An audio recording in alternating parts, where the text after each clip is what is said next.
أعوذ بالله من الشيطان الرجيم. بسم الله الرحمن الرحيم. والمحصنات من النساء إلا ما ملكت أيمانكم كتاب الله عليكم وأحل لكم ما وراء ذلكم أن تبتغوا بأموالكم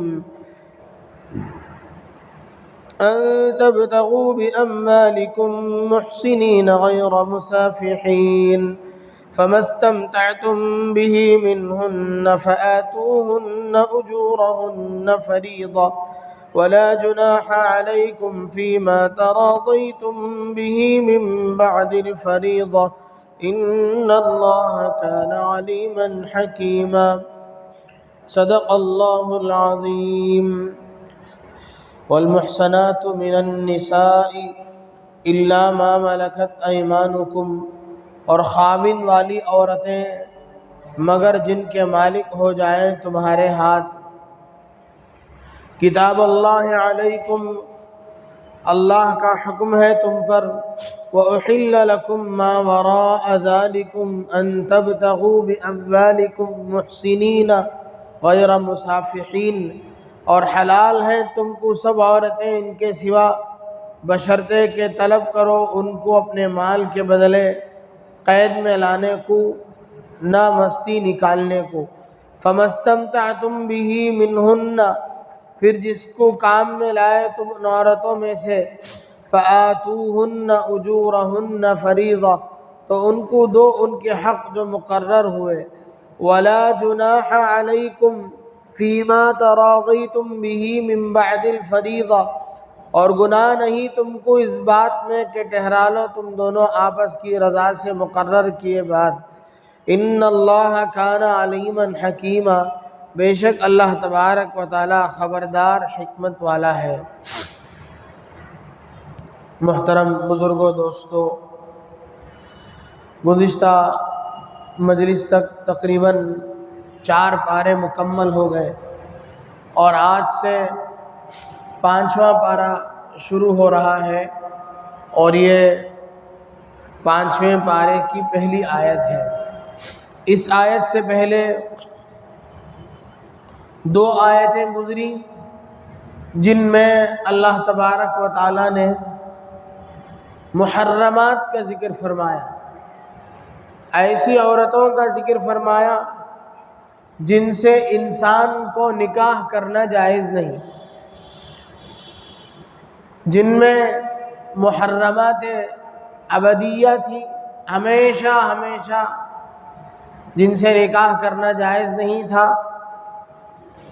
ان میں بعض نسب کی وجہ سے، خاندانی تعلقات کی وجہ سے حرام تھی، بعض رضاعت کی وجہ سے، یعنی دودھ شریک بھائی بہن ہونے کی وجہ سے، دودھ کی شرکت میں رشتہ داری ہونے کی وجہ سے حرام تھی، اور بعض سسرالی رشتہ دار ہونے کی وجہ سے حرام تھی. اب اللہ تبارک و تعالی نے اس کے بعد ان عورتوں کے احکام کو بیان فرمایا جو حلال ہیں، جن سے نکاح کیا جا سکتا ہے. ان کا تذکرہ یہاں سے اللہ تبارک و تعالی فرماتے ہیں: والمحصنات من النساء الا ما ملکت ایمانکم. گزشتہ جو حرام، جن عورتوں سے نکاح کرنا حرام ہے، ان میں سے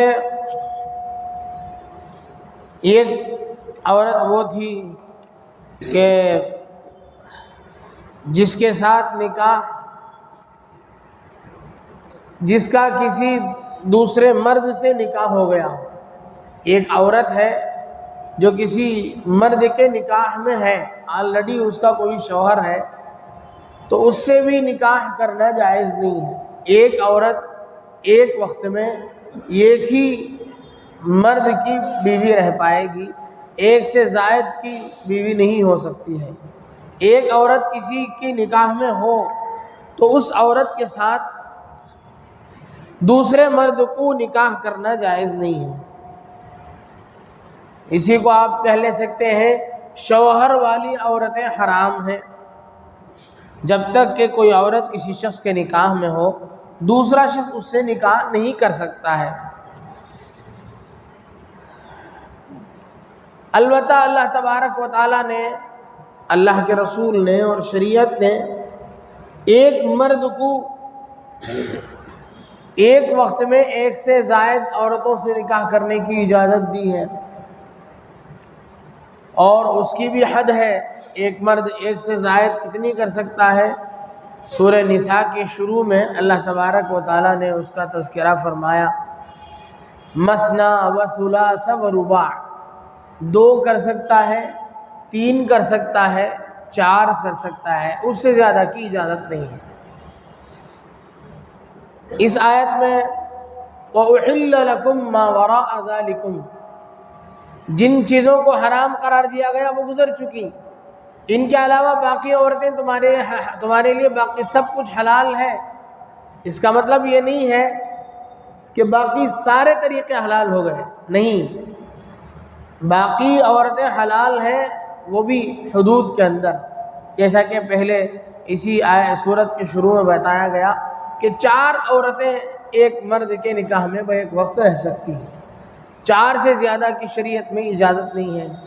سوال پیدا ہوتا ہے، بعض جاہل قسم کے لوگ اعتراض کرتے ہیں کہ یہ رائٹس صرف مرد کو کیوں دیا گیا، عورت کو کیوں نہیں دیا گیا؟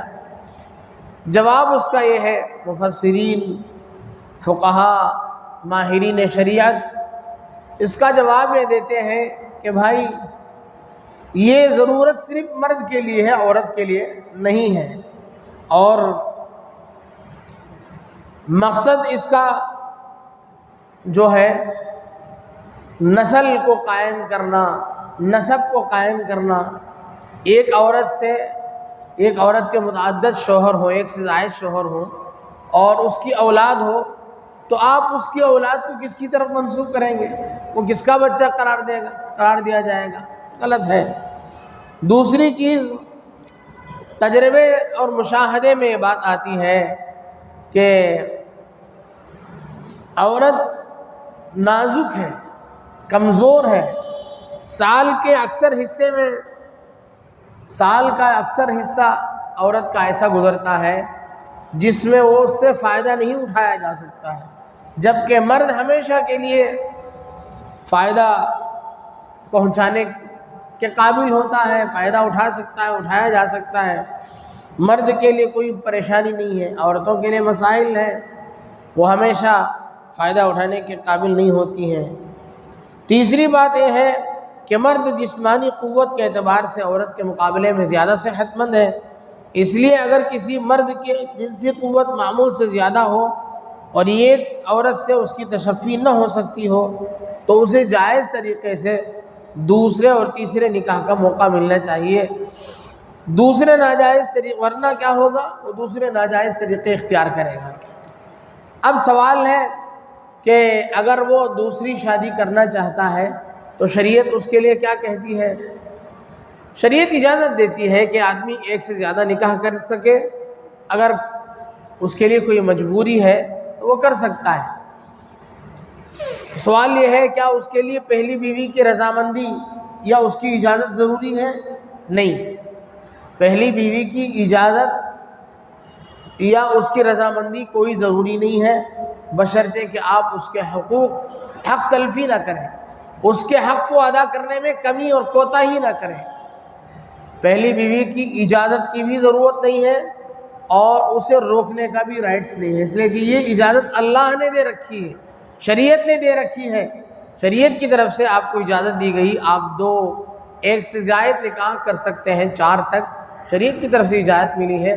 اس کے لیے پہلی بیوی کی اجازت لینا یا پہلی بیوی کا ایک سے زائد نکاح سے روکنا، اس کی کوئی ضرورت نہیں، اس کی اجازت نہیں ہے۔ آدمی کر سکتا ہے ایک سے زائد، بشرطے کہ ایک بات ضرور ہے، شریعت کا ایک ضروری حکم یہ ہے کہ آدمی اس وقت کرے جب دونوں میں عدل قائم کر سکتا ہو۔ ہمارے اکابرین میں حکیم الامت حضرت مولانا اشرف علی تھانوی نور اللہ مرقدہ، ان کی 2 بیویاں تھیں۔ حضرت نے بہت زیادہ انصاف کے ساتھ زندگی گزاری، بہت زیادہ انصاف کے ساتھ زندگی گزاری، یہاں تک کہ بعض لوگوں نے لکھا ہے کہ حضرت کے گھر میں ترازو ہوتا تھا، کوئی بھی چیز آتی تھی تو حضرت اس میں تول کر کے دونوں کو تقسیم کرتے تھے، باقاعدہ وزن کر کے دونوں کا حصہ باقاعدہ الگ الگ کر کے تقسیم کرتے تھے۔ لیکن حضرت نے فرمایا، اپنی زندگی کے تجربات کی روشنی میں فرمایا کہ کسی کو سخت مجبوری کے بغیر یہ قدم نہیں اٹھانا چاہیے۔ انتہا درجے کی مجبوری اگر کسی کے ہے تو وہ یہ قدم اٹھا سکتا ہے 1 سے زائد شادی کا، ورنہ ہرگز کسی کو یہ کام نہیں کرنا چاہیے۔ حضرت نے فرمایا کہ 2 بیویوں میں عدل کرنا حکومت کرنے سے بھی زیادہ مشکل ہے۔ آدمی کسی علاقے کا حاکم ہو، حکومت کرنا جس طریقے سے مشکل ترین کام ہے، اس سے زیادہ مشکل کام ہے 2 بیویوں کو بیلنس کر کے جانا۔ اس لیے یہ چیز جائز تو ہے، ہر جائز چیز کو کر گزرنا ضروری نہیں ہے۔ اب ہمیں اس آیت کی روشنی میں ایک بات تو یہ بات آئی، دوسری بات، آدمی اگر عورت کسی دوسرے کے نکاح میں ہو تو اس سے نکاح جائز نہیں ہے۔ آگے استثناء اللہ تبارک و تعالیٰ نے فرمایا الا ما ملکت ایمانکم، کتاب اللہ علیکم۔ الا ما ملکت ایمانکم کا کیا مطلب؟ جو عورتیں کسی دوسرے کے نکاح میں ہیں ان سے آپ شادی نہیں کر سکتے ہیں، ہاں بشرطے کہ وہ ان کے تم مالک ہو جاؤ۔ کیا مطلب ہے؟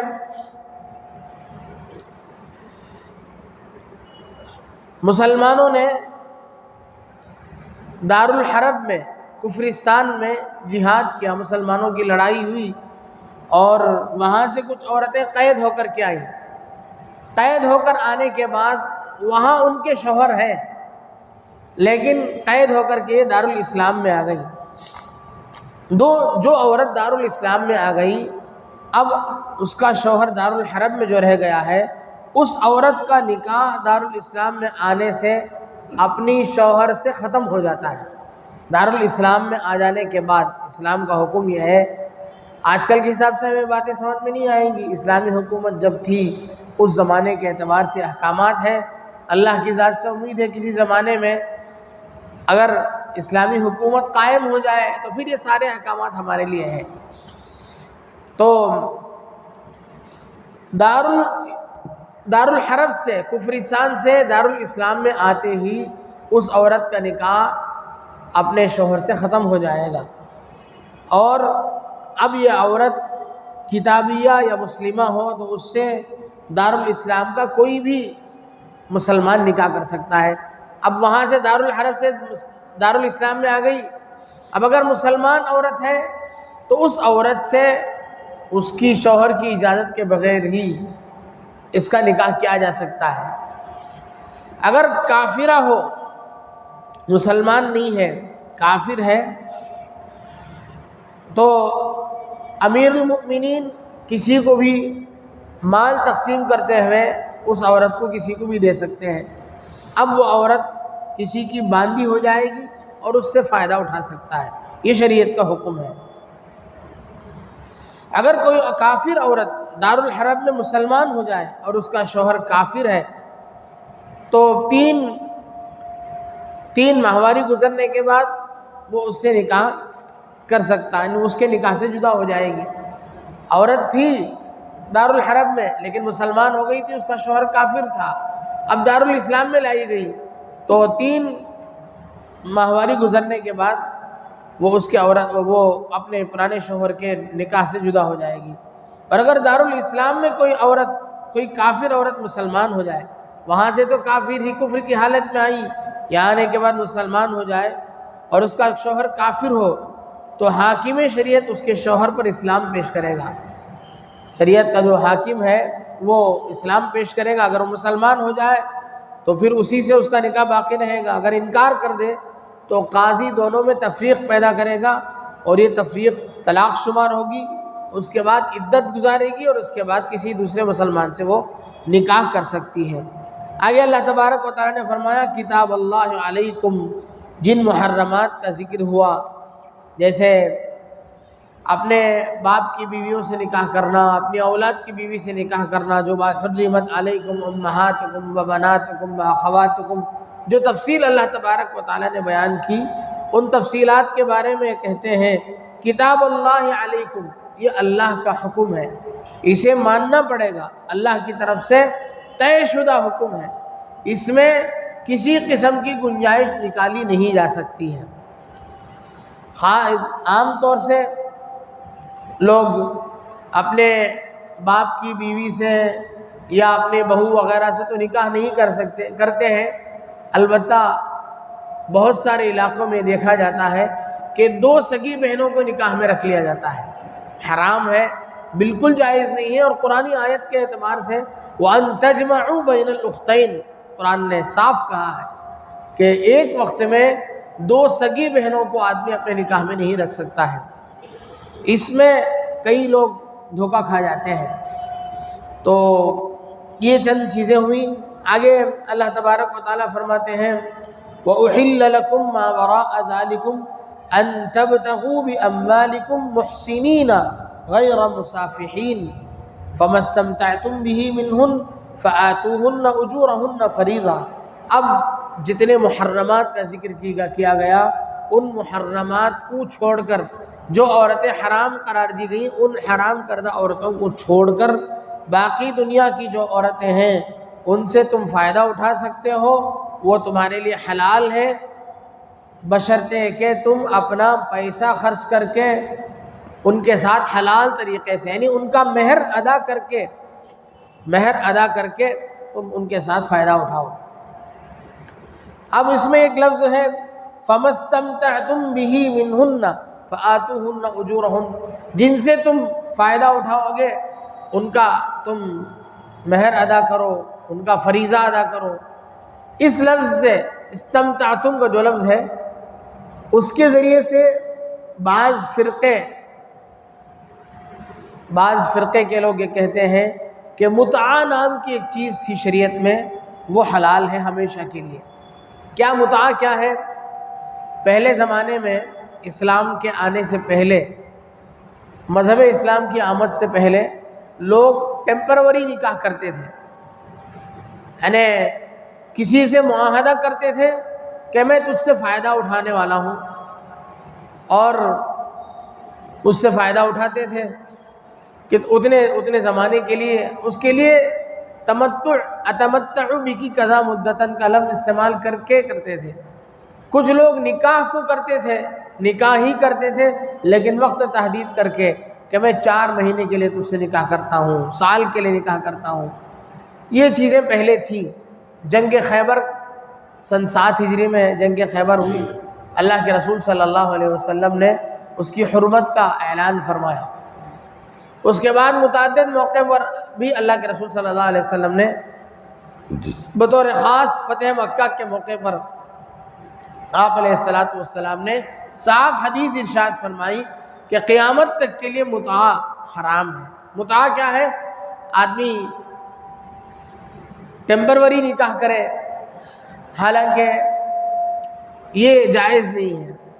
اب بھی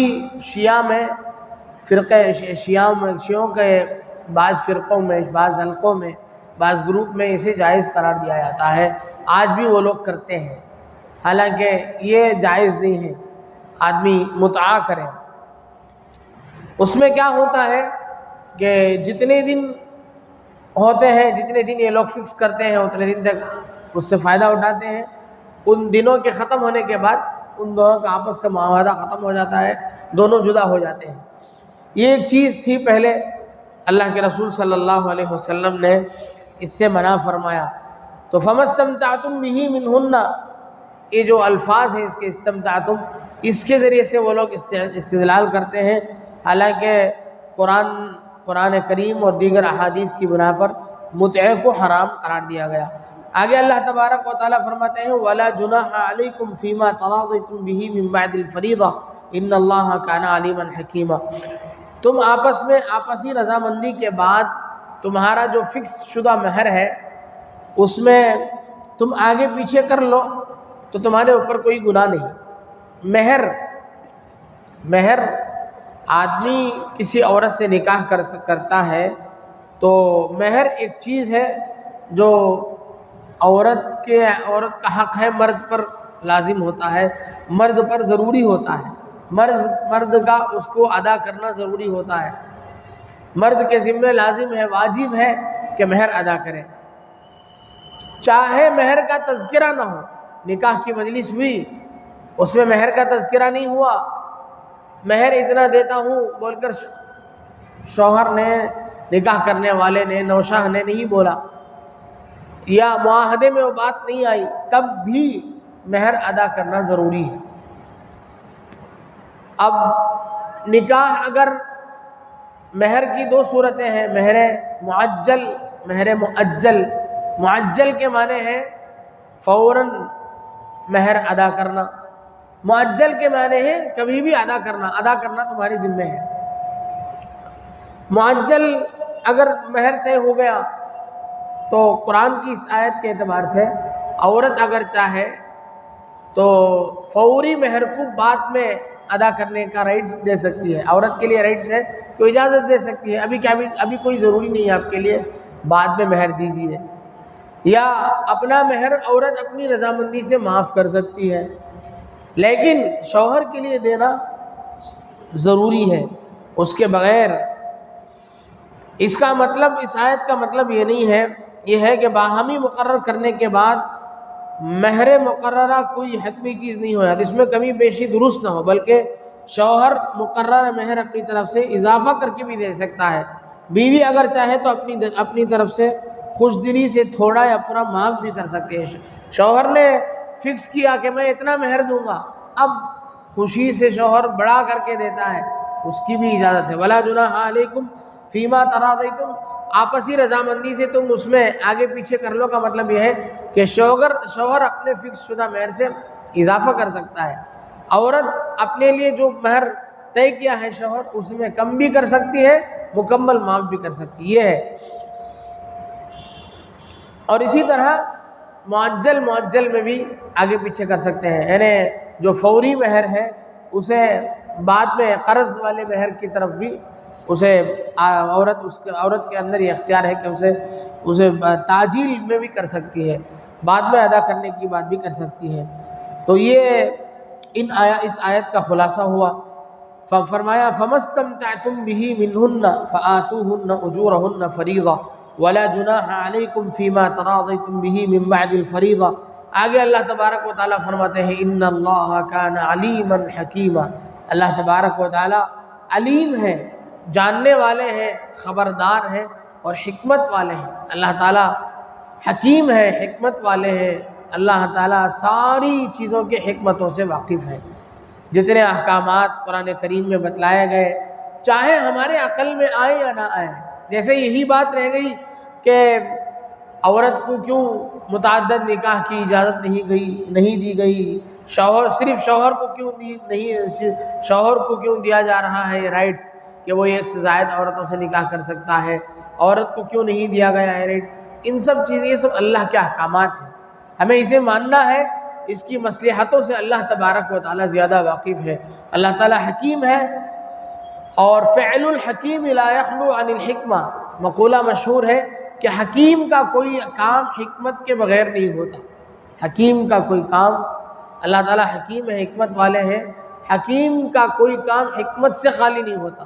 اللہ تعالیٰ ہماری مصلحتوں کو جانتے ہیں، وہ مصلحتیں تو از تو بہتر دانا، اللہ تعالیٰ ہماری مصلحت کو ہم سے بہتر جانتے ہیں، اس لیے اللہ تبارک و تعالیٰ کے فیصلوں سے ہمیں ہر لائن سے، شریعت کے احکام کے اعتبار سے ہو یا ہم پر آنے والے حالات کے اعتبار سے ہو، ہر لائن سے ہمیں اللہ کے احکامات سے راضی رہنا چاہیے۔